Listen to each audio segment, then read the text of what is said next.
This week, you're going to get my opinion about Andrew Schultz and Kendrick Lamar. I'm also going to talk about GloRilla being the #1 female rapper of 2024. Let's talk about it. The STEM Society. Welcome back to the STEM Society. My name is Cole Jackson. This is episode 74, and it is live. Thank you guys for joining me for another episode. We beat the threshold. We made the mark. Me, you, all of us. We made it to 500. I got 500 subscribers. This has been a great milestone for me. It's small to a lot of people, but it ain't small to me. And now it's time for the march to get to 1,000. This could not come at a better time, especially it being Christmas, and you guys gave me a great gift. So thank you to every person who subscribed. Thank you for sharing it. Thank you for telling somebody who's telling somebody else about it. I appreciate it. And thank you guys for getting in the comments about what's been going on with the show. And thank you for everyone who actually congratulated me about this 500 mark. It means a whole lot, and I appreciate it. Continue to engage, continue to give me comments, continue to let me know you guys are watching the show. The more comments I get, because I answer them back. I get back into the comments with you guys. So let me know how you're feeling about some of the stuff we're talking about on the show. Let's get into some new music. New releases. So Payper just dropped his newest album, Nightmare Before Christmas, 16 tracks, 47 minutes long. Let me give you a quick history on me finding Payper. I was listening to Digga D's album, Back to Square One.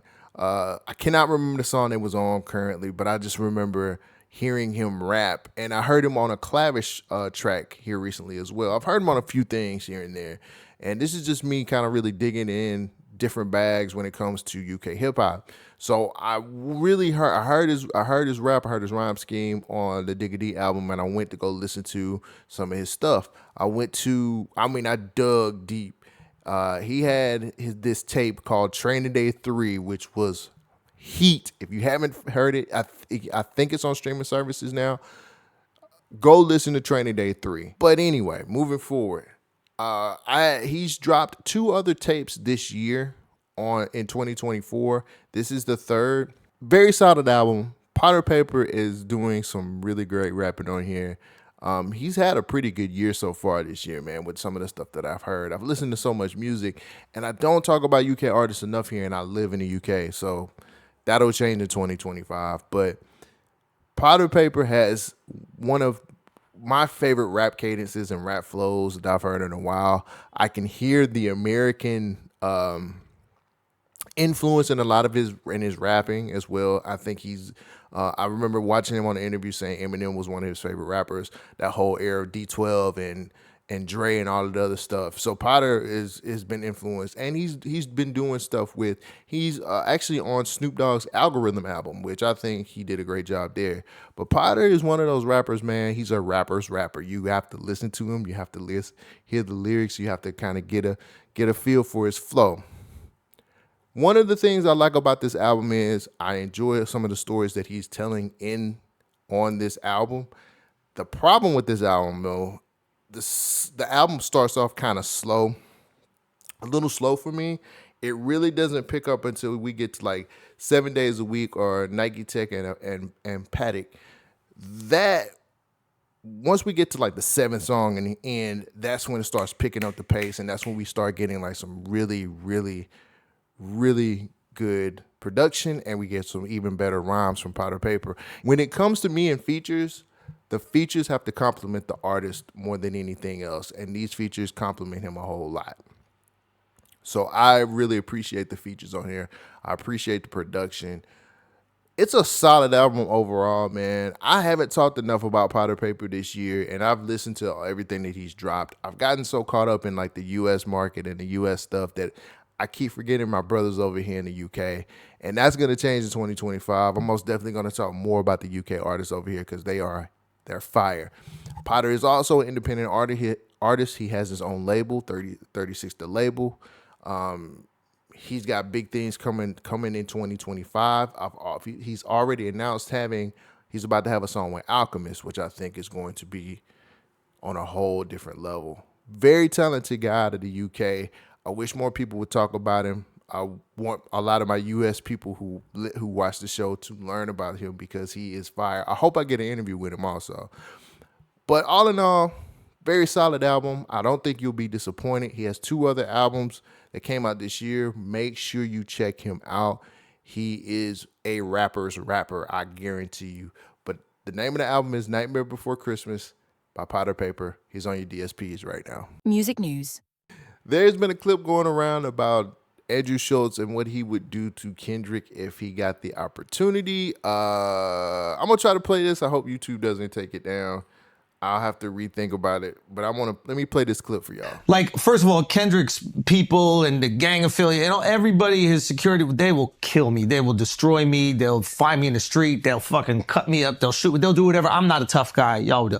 But just Kendrick, I would make love to him. And there's nothing he could do about it. Just Kendrick Lamar, I would make love to him. And the only thing that he could do is decide if it's consensual or not. That's the only thing he could do. Rappers are telling comedians we need to be more respectful to women. So we gotta sit back and reflect. Yeah. Do you know what I mean? They're the most pious group. Listen, nobody has respected women more. Through art. Yes. Than rappers, okay? Absolutely. So I completely understand how a rapper could look at a comedian telling a joke and be like, yo, y'all need to switch that shit up. Yeah. How dare y'all keep saying your wives are annoying? Be more like us and, bitches ain't nothing but hoes and tricks. I beat my bitch with a stick, what? You can lick on the nuts or suck the dick. I beat my bitch with a stick, what? Did you just think of that? That's a real lyric. Oh, wow. Yeah, that's a real lyric from music that protects women. And for decades protects women. And listen, right now the guy on top, Kung Fu Kenny. He is the guy on top. He is making sure that comedians, he put a law in. Yeah. He put a law in place. So it looks like Andrew had a lot to say about Kendrick and the culture. And the culture talked back. I know O'Shea Jackson said he was a weird nigga. And then he responded to O'Shea Jackson by saying, look up No Vaseline. Meek Mill had something to say about it. Everybody in the community had something to say about it. How do I attack this? One, the 1v1 between him and Kendrick, that's his comedic way of giving him a diss track. Him saying I would have sex with him is clearly his version of a diss track. So here you go. There you go, Andrew. If that's your diss track about having sex with another man, hey, brother, have at it. The second part is him commenting on our culture, on hip-hop culture in general. This is where it seems to be the bigger argument. Who is Andrew Schultz to be able to say anything about hip-hop culture? He's not from the culture. What are y'all going to do to stop him? Is my question. Clearly his demo and the people who enjoy his show is not our demo. A lot of the black people who are commenting about this has never seen Andrew Schultz comedy before and has never been to a show, don't know, never seen Flagrant, none of this stuff. And they're upset about it. And if I'm being honest, if I've seen Andrew Schultz live and he pulls no punches on anybody. He goes in on any and everybody. Does that make the joke funny? Not necessarily. I didn't think that any of this is funny. I just didn't think it was a funny joke, and I didn't think that it landed. Do I think he's racist? I don't know. Where does the joke stop, and where does his reality of how he feels about black people begin? I watched the episode. I didn't go off of any kind of clips on the YouTube. I wanted to get full context of what he was saying. When you watch the episode, he says they could destroy him. They could beat him up, do whatever they need to do. There's a lot of that. There's also a lot of, hey man, I'm a Kendrick fan. There's a lot of different things in there that they don't put out here as far as the clips are concerned. My whole thing is this. I'm pretty sure Andrew Schultz knows how to play the game. I think he understands how to get engagement. I also think that he knows what to do to get people going because, one, he's a comedian who does very offensive comedy. That's his bag. His biggest thing on Flagrant is everybody can get these jokes. I just feel like we've gotten to the point to where like we've let so many people get away with it on our side of the culture and on the other side of the culture. What are y'all going to do to stop it? Y'all already don't support his type of content, so you can't just turn the TV off and stop watching it. We're out of the days of people getting checked. Nobody's gonna check him, because if they do check him, guess what? That's jail time. He said it himself. He's snitching. He's telling. Where do we go? And another question is, who's the authority to say who can say something about the culture and who can't? You get what I'm saying? Like, Schultz is exposing a lot of truths that happen in hip hop culture, and a lot of our ways or traditional ways when it comes to hip hop culture is it's in house, and as long as it's in house, it don't mean nobody else can talk about it. We just clean up our own mess.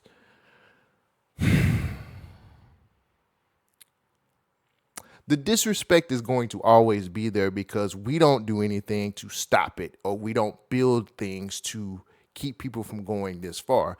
If it was another, let's just say this was a Jewish situation. If it was the Jews, I don't think it would go that far. But the Jews have enough power to stop those types of things. Us in the culture, black people in hip hop culture, or whatever you want to say, we barely police ourselves the right way. So we're kind of playing with something that we can't even stop. Do y'all really think that gang culture and LA rules applies to him?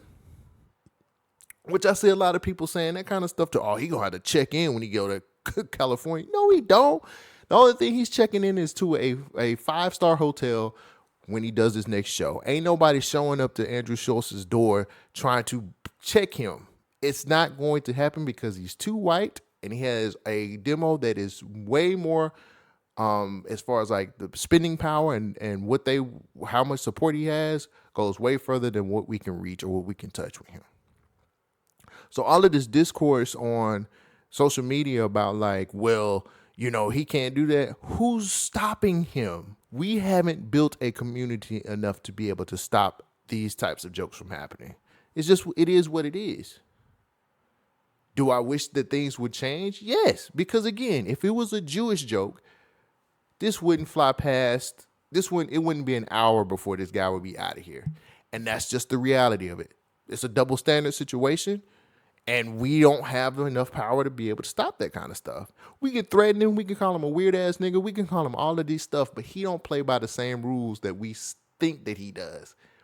Just because he's sitting next to Charlemagne doesn't mean he's a part of the culture, and doesn't mean he has to abide by those kind of rules. Charlemagne was somebody who put gas in his tank to make him as big or bigger than who he is. I've always said this.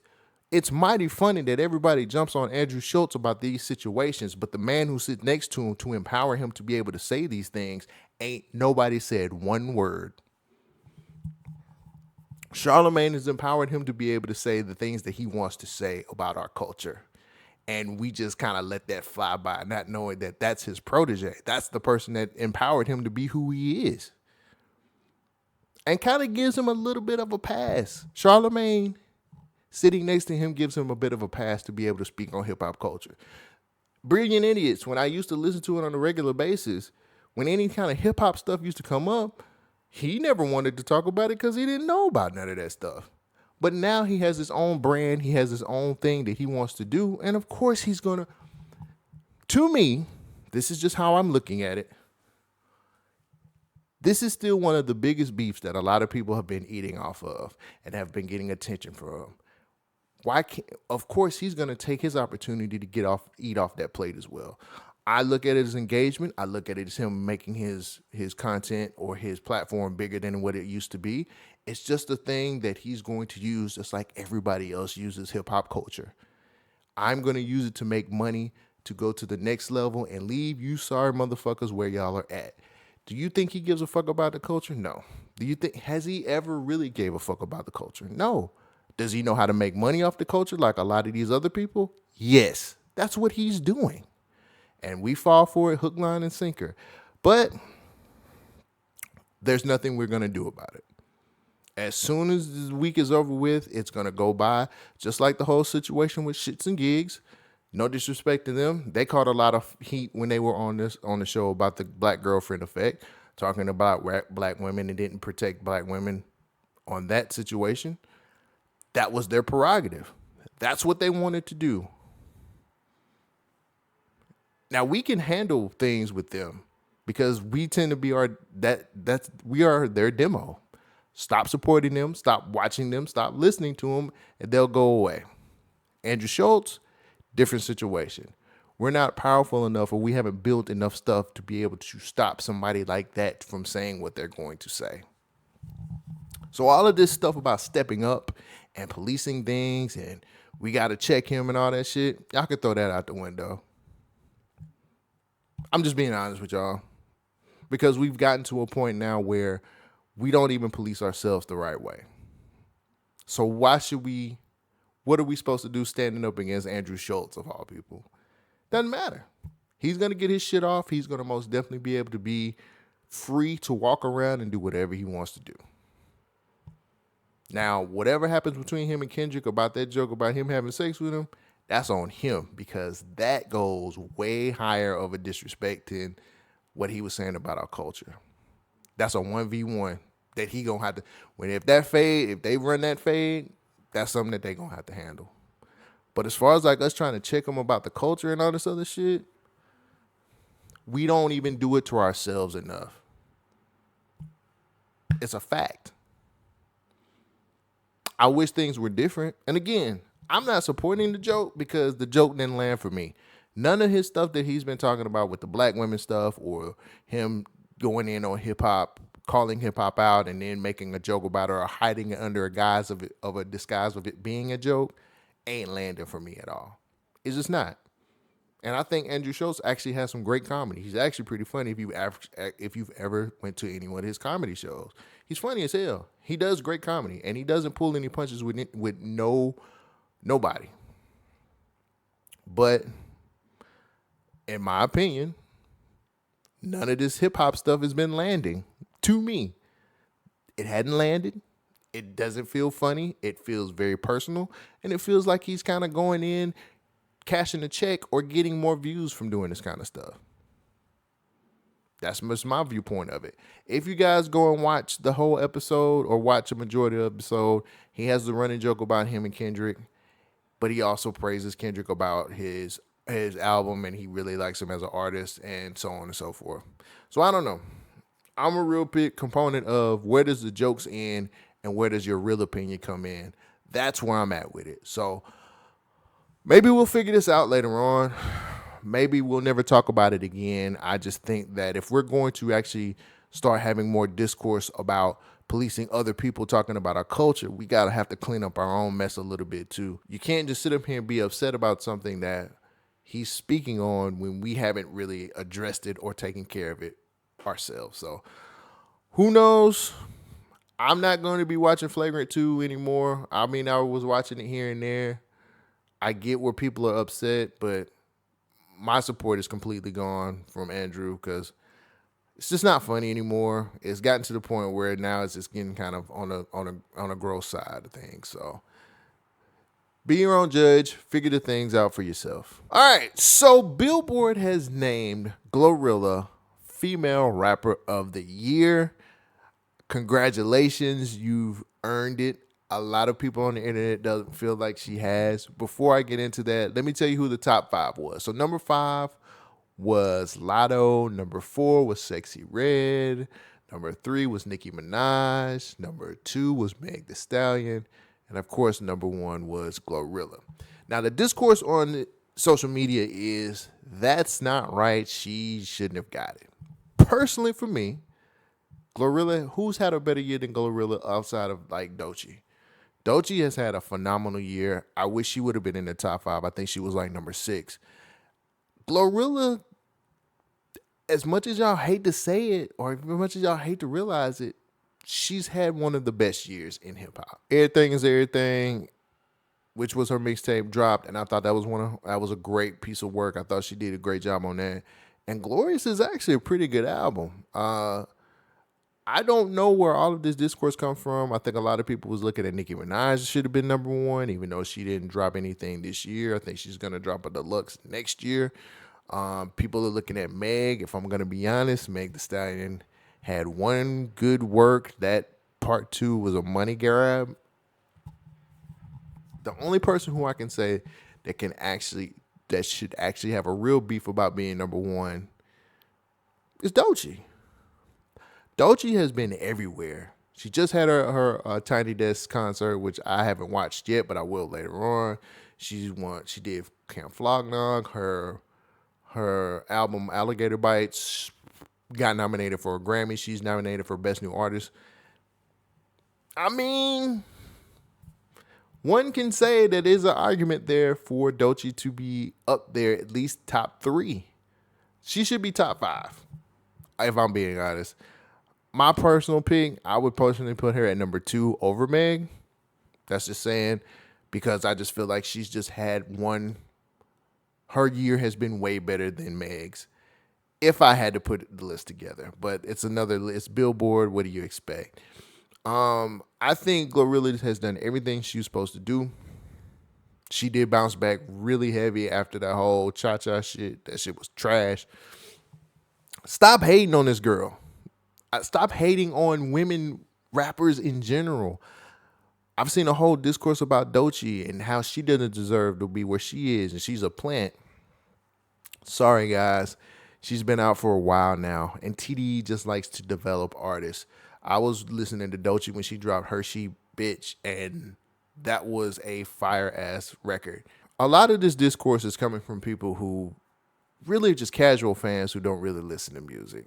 And a lot of people really just love to hate on female rappers in general, bro. Like, half of y'all don't even listen to the music, and the other half, it's a light-skinned, dark-skinned complex thing. Let it the fuck go, and let's start celebrating what women are bringing to the genre, man. GloRilla's had great songs. She has great music. Her albums have slapped.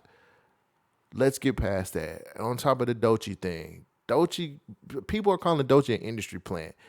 It's just no way you can call somebody an industry plant when they came up through the ranks of TDE. TDE still believes in artist development. TDE still believes in making sure artists are still artists and not just putting out popcorn bullshit. That Alligator Bites is a well put together album that is a work of art, not just something to get streams. Which goes the same for GloRilla. I think Glo put a lot into that Glorious album. I think that she took time enough to craft something that is worth being talked about, and I think she deserves to be the best female hip-hop artist of 2024. Plain and simple. There's no other way around it. I just wish that we would get past all of this skin tone politics bullshit, and I wish we would really get into listening to what the music is all about and moving past the dumb shit. Congratulations, GloRilla. You did everything right. You deserve to be the top female hip-hop artist of 2024. Can't wait to see what happens next year. All right, that's all I got. I got nothing else. Thank you guys for subscribing. If you're new to the channel, please subscribe, leave comments. Let's have intellectual hip-hop conversations. And I also have a Patreon. Now, if you join the Patreon, all the bonus content goes there first. I post my bonus content there. This week, I'm going to be posting the most overlooked albums of 2024. That's going to the Patreon first. Any bonus content that I put on YouTube, it goes to the Patreon first. So if you want to hear or see the content before everybody else does, go to the Patreon and subscribe. It'll be worth your money. Also, I will be putting out my top 10 hip hop albums of 2024 next week. I can't wait to tell you guys what my number 1 album is. It's going to be great. That's all I got, guys. That's it. I got to get to work. Thank you for joining me for another episode of STEM Society, and I'll catch you next time. Peace out. Thank you for joining the STEM Society.